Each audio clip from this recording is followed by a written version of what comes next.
Welcome back, my fellow agents. It is I, X7, your stop motion agent of animated awesome. Your agent of stop motion animated awesome is what I meant to say. It is Thursday. We are going to be reviewing the episodes 10 to 12 of season 2 of Land of the Lost. And we only have one more episode, and I've decided we are going to segue. We're just going to keep going right into season 3. So we're going to see the last of Rick Marshall, spoiler alert, next week, and as well as the introduction of Uncle Jack. Once again, spoiler alert, and then just finish up the series. So these episodes are good. There's not a lot of dinosaur action in this season so far. There's some neat stuff here in this one. I may show it to you. Having said all that, please like, share, subscribe. Watch a little longer than normal. Take 10 or 15 minutes. And if you can, leave a comment. Let me know what you think about these 3 episodes and this whole second season. So when we get to the 3rd season, I'm just hoping it's better than what I remember. So, having said all that, are you ready? Let's get on that expedition.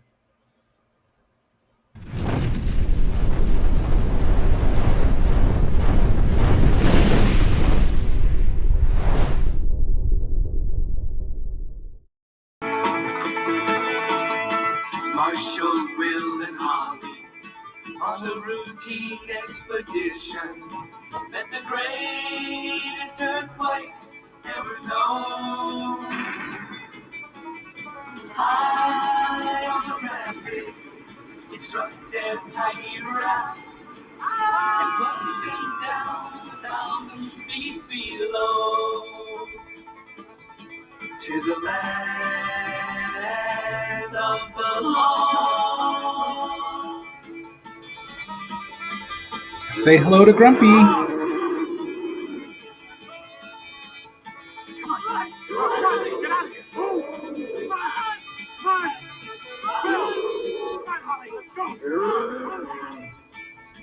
To the land of the lost.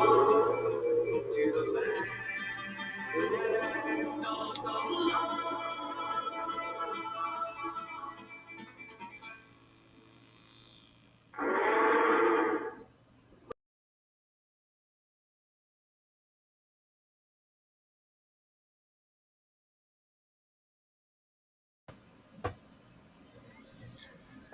All right, so our first episode 10, is called Babysitter. This was first aired on November 8th, 1975, written by Bill Keenan, directed by Gordon Wiles.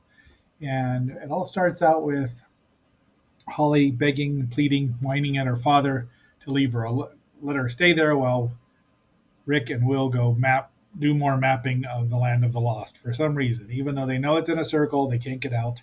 We saw that last season. They might still be finding this out because, as I said, I believe that this season happens in between the first episode and the last episode of first season. A little weird, but it's the only way it really works. Will tries to spook Holly about the Zarn, so of course the Zarn is showing up. She throws a pot at him, and there's the Zarn because they think maybe he's forgiven her, and he's not. Now, I don't know who voices the Zarn, but he's a very intriguing character. I mean, they could have done something more, and wouldn't it have been fun if the Zarn had met Enoch? I think it would have. We have not seen Enoch very much in this second season. There's a nice bit here with Grumpy, which we're actually going to show. I forgot, and I do have a note here about where that is. So let's watch this fun animation with Grumpy, just because, and listen to what the Zarn says to him.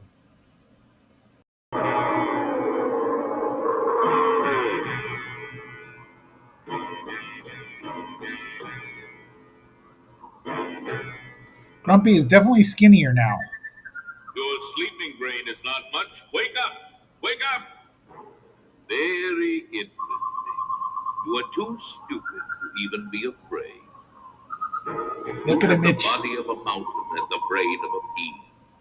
With another 1,000,000 years of evolution, you'll turn into a bird. also equally stupid. What you need is a good scratch. But before you can have a good scratch, you need a good itch. Poor Grumpy. But such a good bit of animation. I just liked it. I wrote the quote out before I realized I would be doing the showing it. Anyway, I mean, the Zarn's off by 65 or more million years, but he's close. I mean, the theropods are dinosaurs. I mean, turned into birds, or birds evolved from the theropods. So it took him a lot longer than a million years, that's for sure. And the Zarn should know that. We'll give him. Maybe he doesn't know Earth evolution as well. Maybe it was faster on the Zarn planet.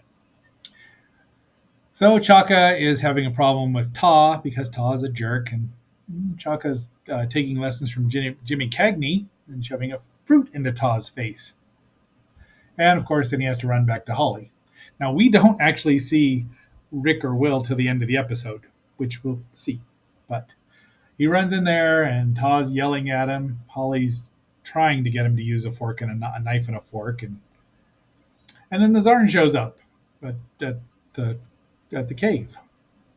So he can also stay invisible, and he plays some tricks on Chaka. Holly's try has Chaka try on the dress she's making. What's she making it out of? If it's leather, it's going to be too hot in that area, in that humid environment. Once again, Ta gets fruit in his face, and Holly's going to try to teach him how to fight. And actually, she's in a good stance. So I mean, but then the Zarn starts doing it. She knows that he's there. They have a conversation, and he's actually quite pleasant to her. That is Marvin Miller's voice. You can hear Robbie the robot in there if you listen. But Holly gets mad at him, so it looks like she gets mad at him and hits him in the crotch, but maybe she doesn't. But she's not unhappy.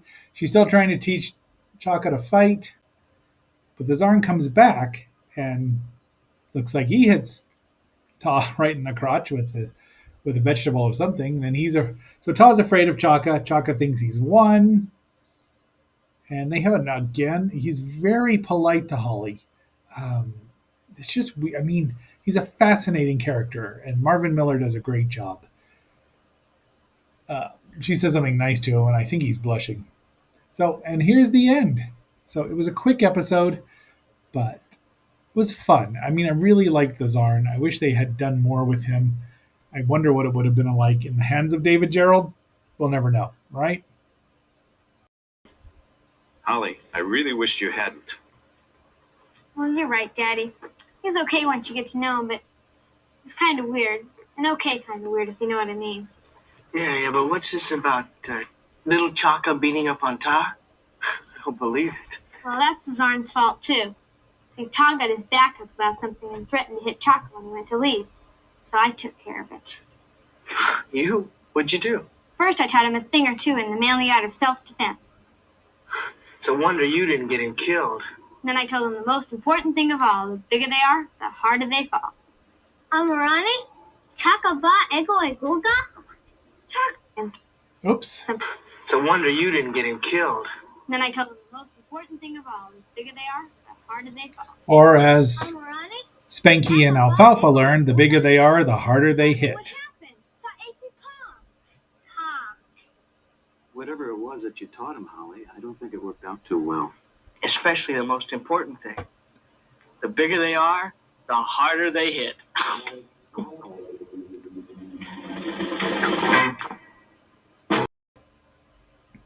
All right, episode 11 is The Musician, which makes absolutely, well, I guess it makes a little sense, as we'll find out. But this was written by Dick Morgan and Tom Swale. They just needed a Harry to go with them, and was first aired on November 15th, 1975. Holly's trying to teach Chaka to play a recorder. Now, I'm not saying recorders are annoying instruments if played properly. Listen to the solo in the Trog's Wild Thing. However, Chaka doesn't know how. So this goes on and on. Off they go. They're going to go look at a new city that, or a new lost city, a lost new city that Holly and Will discovered. So off they go. And Chaka keeps tooting on this damn recorder. Why they didn't take it away from him back at High Bluff, we'll never know. So Big Allison Jr. are around, and she's just being a mother, and Junior's still very cute and honking like, he's honking. And there they go to the new city. Here they find human hands. And Holly puts hers in there and gets a tingle. Not the spider tingle, but the tingle. Then they find more and more stuff that is interesting, but they don't know. Chaka finds this hidden cave, and they find what is essentially the video game. I want to say it's Simon, but something like that. It's full of dust. They blow it right. Will blows it right into Chaka's face, which is like, thanks, Will.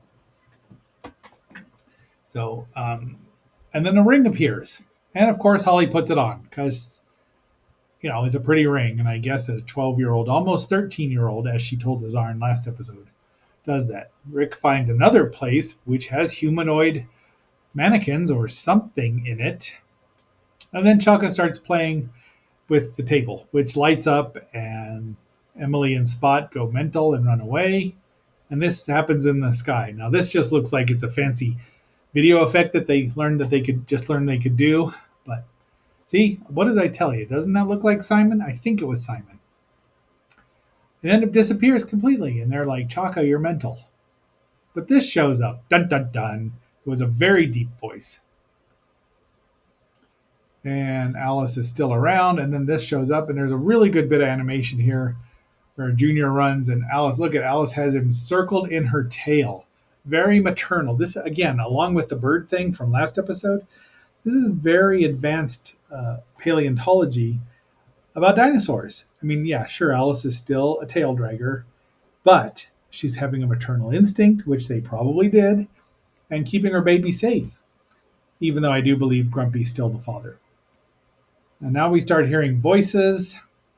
Holly gets possessed because the ring is taking over half her body, more glowing.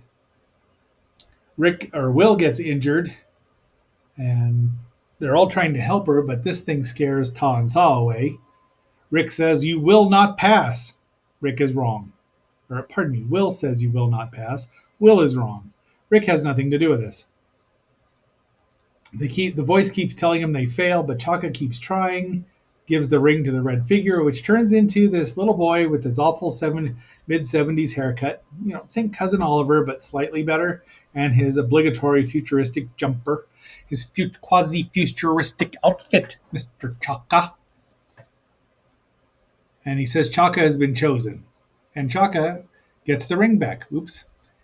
And now we'll see the end of this. Chaka has the ring now. Now we'll find out if we ever see this again. See, there's the boy trying to look forlorn, or like he's imparting wisdom to Chaka. It's really strange. It's just as good as new, like nothing ever happened. Me too, I feel fine. Dad, I wonder what the builder meant when he said that it wasn't my time. Did he say anything like that to you? Yeah. Whatever it was, it apparently got what it wanted. Well, if it's not our time, whose time is it? Dun dun dun.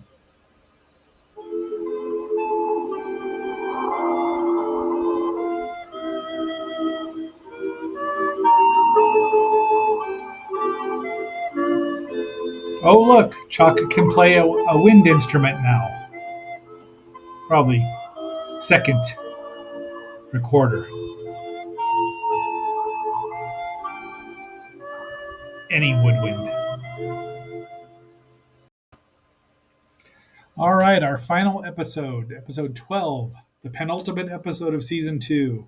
Split Personality, written by Dick Morgan, and directed by Gordon Wiles. Aired November 22nd, 1975, probably right before Thanksgiving. So we were all squirrely, or right after, depending. So we were all squirrely by then, as 10-year-olds. 10 and a half year olds, mind you, this young agent was. And this is a very interesting episode. There is a Grumpy scratching himself, and definitely he's on a diet. He is leaner and meaner looking. I think it's an improvement. So they must have had to repair that. I'll have to look in the Great Land of the Lost book I have. So there's an earthquake, and it shakes, and we even get the obligatory water moving long before a certain movie about a park in the Jurassic Age show did the same thing. And this Grumpy falls into a crevasse. Oh, I hope Becca hears this, but I'll send it to her and see if she does. Boots herself. Really nice, a really well done bit. I mean, again, I probably should show it, but we only got a certain amount of time here. Holly whines and whines that it's never going to end, and it's like, knock it off. She does mention they used to live in Wyoming or Utah, probably Wyoming, but Grumpy's survived. He's all right because he's a tough old bird. Haha. See what I did there? And look at that. That is not the same Grumpy from last season. He's more fearsome. He doesn't look quite as harmless. Alice is running, or Alice, that is Emily, pardon me, is running. They're trying to figure out what the heck's going on when suddenly they see a ghostly apparition. It's Holly. Dun dun dun. And then Holly sees it, and they're like, well, we're not crazy. What's going on there? And there's still more aftershocks, which is smart because there's always aftershocks after an earthquake. It happens. And then this Holly shows up and possesses Holly with her permission, actually, and they talks and says Will and Daddy need help, can't hold on, so off they go. They're trying to find her. It's a mystery. So so these are marshals from an alternate universe, Land of the Lost Earth. I don't know. Let's say 75, which because we're going to call it next season Land of the Lost Earth 76 because there's no way I can reconcile it. I'll try, but I can't. So the effects here are pretty good. Holly's wearing a yellow shirt, which she remembers having, maybe in Wyoming. Off they go. Holly's got memories of the other Holly. Holly A has memories of Holly B, and she tries to find them. They're here now. This looks like it's the end of the crevasse, but she starts crying. The boys go in, and the Earth B Holly B says, "Stay away from the green crystals." And there's lots of green crystals, and they're not from Oa, so they're not powered by your will. Ooh, I got a Green Lantern reference in there. Go me. There is the Earth B, Rick and Will, and Rick has a green crystal in his hand, and there's two on the floor. So there's three missing from this matrix in the side of the wall. Something screwy is going on here. And there you go, antimatter. Sure. So Rick tells Will to be careful not to touch the hand of other Rick because it might be antimatter, and then they would go kablooey. Yeah, Rick Marshall's just a standard father, and he doesn't have any special training. He's not really smart. He's way too smart. This was not just a routine expedition. And fortunately, Will is fast, doesn't touch anything. They fix it. Kaboom! Down they go. Everyone's gone. Now let's watch how the denouement, how this works out.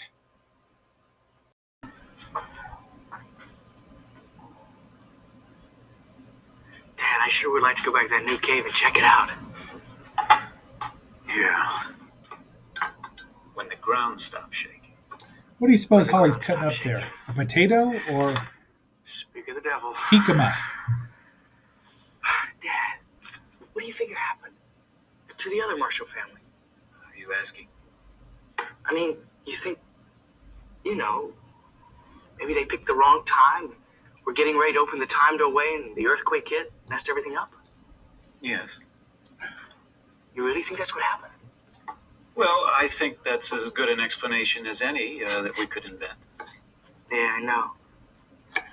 I just can't imagine another world like this or people in it, like us.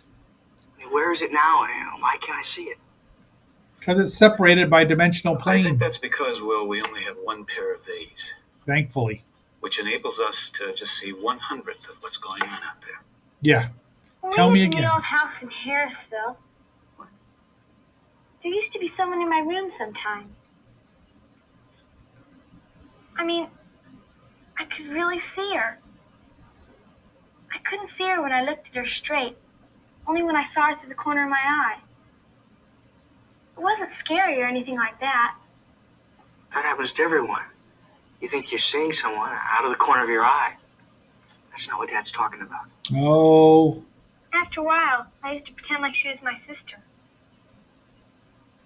Maybe she was. so it's crunchy. I wonder if they. I mean, they should be able to find salt in this, even in the land of the lost.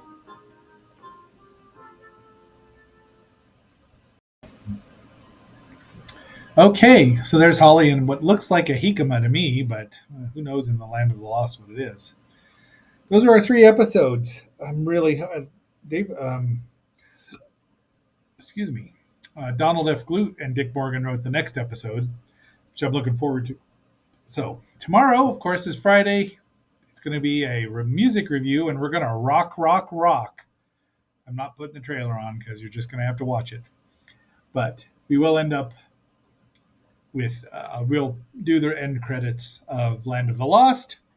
And having said all that, my fellow agents, until our next assignment, this is X7 signing off and phasing out.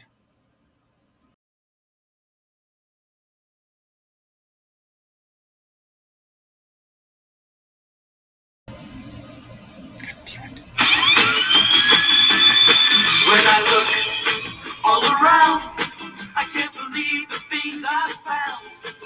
Now I need to find